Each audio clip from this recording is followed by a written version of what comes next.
Welcome back to Smart String Teacher, and here is your last tip in this series on troubleshooting and fixing technique easily on string instruments, whether it's for the classroom or in your private lessons. It works either way. So I saved the best for last.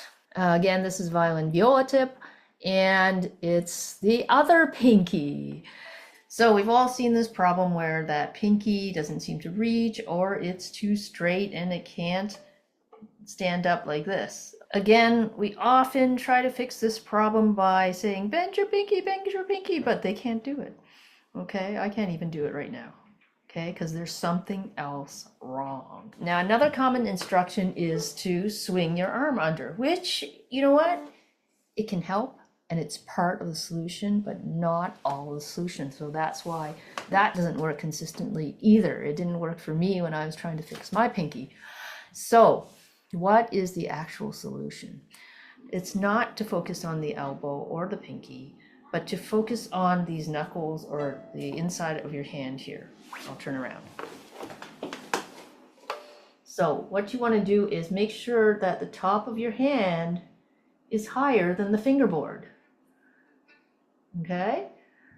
And when it's higher than the fingerboard, then all your fingers can go down evenly and square because it's parallel. The top of your hand is parallel. Do you see that? When the students are struggling with the pinky problem, it's because their hand is too low. And so you see the pinky disappear. All right? So when you focus on this part of your hand being parallel or above the fingerboard, then that helps square up every single finger, and every single finger is evenly weighted. Now, the other thing is that will naturally bring their elbow under, okay?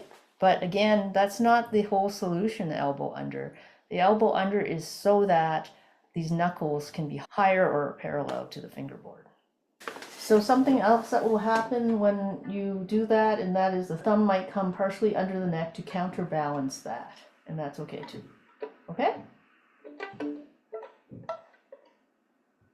So give that a try. It might take some getting used to for students because it feels kind of awkward, but the more they work at it, the better they'll get at it, and it will be like magic. It will fix that pinky problem.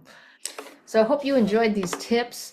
If these tips helped you, maybe you have some gaps in your string teaching knowledge and you're looking to become more skilled at teaching strings, make sure you check out the link to my training in the description below, especially if you want to take something this summer.